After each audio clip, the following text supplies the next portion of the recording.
नमस्कार मंडळी, तुमच्यासाठी खूप इंटरेस्टिंग आणि महत्त्वाच्या अशा काही निरोगी आरोग्यासाठी खास 33 किचन टिप्स आपण आज पाहणार आहोत.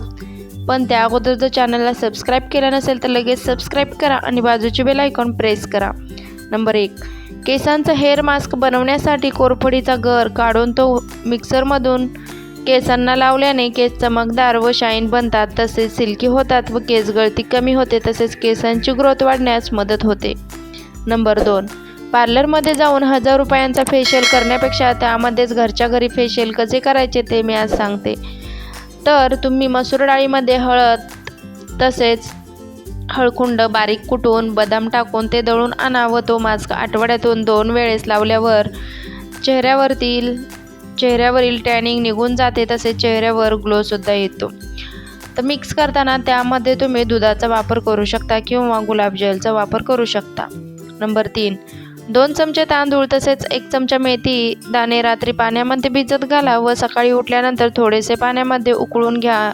उकळून घेतल्यानंतर मिक्सरमधून त्याची बारीक पेस्ट बनवा व ती केसांना लावा. केसांना लावल्यानंतर अर्धा तास ठेवा व अर्ध्या तासानंतर केस स्वच्छ धुवून काढा. केस धुतल्यानंतर तुम्हाला तुमचे केस सिल्की दिसतील, तसेच केसांमधील कोंडा कमी होण्यास मदत होईल. नंबर 4. नारळाचे पाणी केसांना लावल्याने केसांची ग्रोथ होण्यास मदत होते, तसेच केस सिल्की होतात. नंबर 5. चेहऱ्यावरती पॅक म्हणून तुम्ही बेसन पीठ तसेच त्यामध्ये चिमूटभर हळद टाका व त्याचा पॅक बनवून चेहऱ्याला लावल्यानंतर चेहरा सुंदर दिसतो. नंबर 6.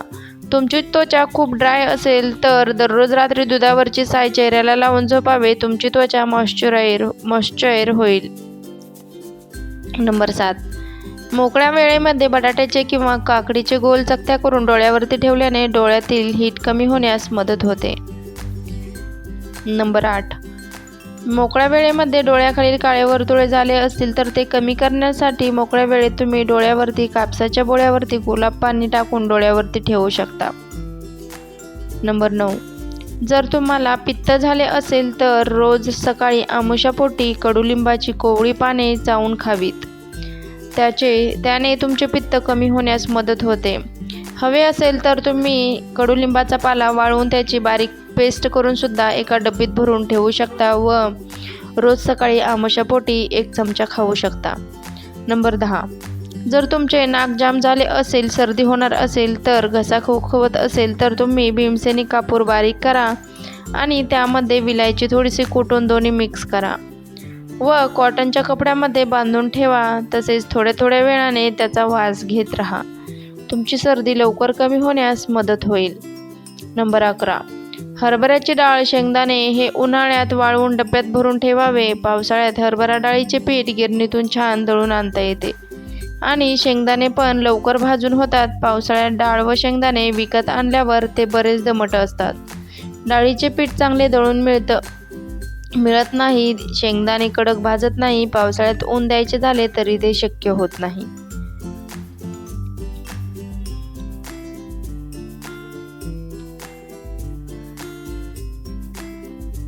नंबर 12. उन्हाळ्यात शरीरातील उष्णता वाढल्याने डोळ्यातून पाणी येणे किंवा येते, डोळ्याची जळजळ होते. यावर एक खास उपाय आहे, तो म्हणजे निरसे बिना तापवलेले दूध वाटीत घेऊन मेडिकल कॉटन दुधात बुडवून दोन्ही डोळ्यांवर 10 मिनिटे ठेवावे. लगेच आराम मिळतो. मेडिकल कॉटन घरात नसेल तर स्वच्छ सुती कापडही चालते. काकडीचे काप डोळ्यावर 10 मिनिटे ठेवा. पायाची जळजळ होत असेल तर एका मोठ्या डब्यात पाणी घेऊन त्यात 3 ते 4 कांद्याचा रस टपात टाका व पाय बुडवून ठेवा. कांद्याचा रस मिक्सरमधून काढावा. नंतर पाय कोरडे करून गावरान गाईचे तूप तळपायाला मालिश करावी. तुपाने तळपायाला मालिश करावी. जेवणात उष्ण पदार्थ घेऊ नये. जेवणात काकडी व ताक असे दही जिरेपूड घालून यांचा समावेश असावा. उष्णता कमी होते. नंबर 13. अद्रक आले मातीच्या कुंडीत ठेवले तर ते खूप दिवस ताजे वापरता येते. कुंडी कोरडी पडली की थोडे पाणी घालावे, म्हणजे ते थंड राहते. नंबर 14. डाळ जास्त प्रमाणात शिजवली असेल तर ती दुसऱ्या दिवशी पराठे बनवताना पराठ्याचे पीठ मळताना त्यात टाका. पराठे अधिक पौष्टिक होतील. नंबर 15. लसूण सोलणे हे सर्वात अवघड काम वाटते, मात्र लसूण लवकर सोलण्यासाठी ते 1 मिनिट ओव्हनमध्ये गरम करा. त्यानंतर एका घट्ट झाकणाच्या डब्यात घालून हलवा. त्यामुळे लसणाच्या पाकळ्या निघून जातील. नंबर 16. भाजीची ग्रेव्ही घट्ट होण्यासाठी कांदा भाजतेवेळी त्यात 1 चमचा बेसन पीठ टाका. त्यामुळे ग्रेव्हीला छान स्वाद येईल. नंबर 17.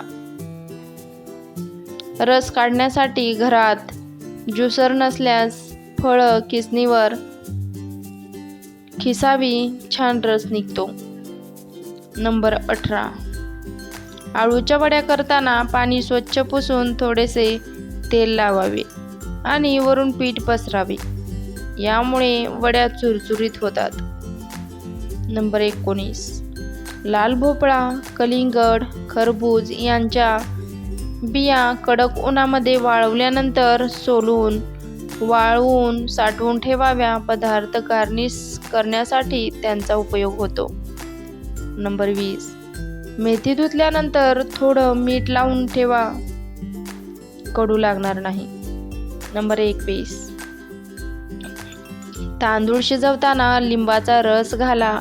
भात एकदम पांढरा शुभ्र होतो व मोकळाही होतो. नंबर 22. पुलाव करताना संत्र्याच्या सालीचे चूर्ण मिसळा. यामुळे पुलावला सुगंध प्राप्त होतो. नंबर 23. सॅलड बनवण्याआधी भाज्या आणि फळं फ्रीजमध्ये ठेवा. मनासारख्या आकारात कापता येतात. नंबर 24.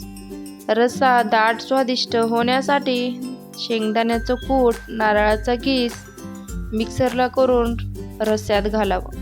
भाजी दाटसर होते. नंबर 25. कुठलीही भाजी कमी पाण्यात शिजवावी. भाजी चविष्ट होते किंवा चवदार लागते. नंबर 26. भांड्याला कांद्याचा वास लागला असेल तर थोडा वेळ मिठाच्या पाण्यात घालून ठेवावे. भांड्याचा वास निघून जातो. नंबर 27. हाताला किंवा पाट्यावर वंट्याला येणाऱ्या मसाल्याचा वास जावा म्हणून त्यावर कच्चा बटाटा किंवा कोथिंबीरीच्या काड्या किंवा लिंबू चोळावा. नंबर 28. पुरीसाठी पीठ मळताना त्यात थोडं दूध व बेसन मिसळा. पुऱ्या छान खुसखुशीत बनतात व चविष्ट लागतात. नंबर 29.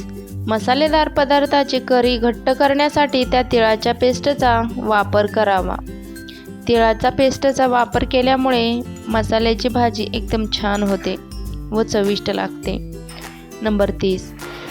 अंडे उकडण्यापूर्वी पिनेने त्याच्या कवचावर अगदी लहानसे छिद्र करा. उकडल्यानंतर अंड्याचे कवच सहज काढता येते. नंबर 31. कोणतेही पीठ चाळताना चाळणीत छोटीशी वाटी ठेवावी. पीठ लवकर चाळले जाते. नंबर 32. आले स्वच्छ करून फ्रीजमध्ये ठेवल्यास अधिक काळ टिकते, तसेच सहज चिरता येते व खिसता येते. नंबर 33. फुलकोबीमध्ये आळ्या झाल्या असतील तर एका पातेल्यामध्ये त्याचे तुकडे छोटे छोटे करून टाका व 1 चमचा हळद मिक्स करा. गरम पाण्यात फुलकोबी 5 मिनिटे वाफवून ठेवा आणि त्यानंतर गॅस बंद करा. कोबी बाहेर काढा व त्यातील वर आलेले जंतू बाहेर येतील आणि तुम्ही ती भाजी परत स्वच्छ पाण्याने धुवून काढा. चला तर मग मैत्रिणींनो, या टिप्स तुम्हाला उपयोगी वाटल्या असतील तर कमेंट करून नक्की सांगा. तसेच व्हिडिओला लाईक नक्की करा व तसेच आपल्या कुक विथ प्रियांका मराठी या यूट्यूब चॅनलवरती पहिल्यांदाच आला असाल तर कुक विथ प्रियांका मराठी या चॅनलला सबस्क्राईब करून बाजूची बेल आयकॉन प्रेस करा. संपूर्ण व्हिडिओ पाहिल्याबद्दल मनापासून आभार. धन्यवाद. पुन्हा भेटूया अशाच एका छानशा व महत्त्वपूर्ण व्हिडिओमध्ये. तोपर्यंत टेक केअर. Bye bye.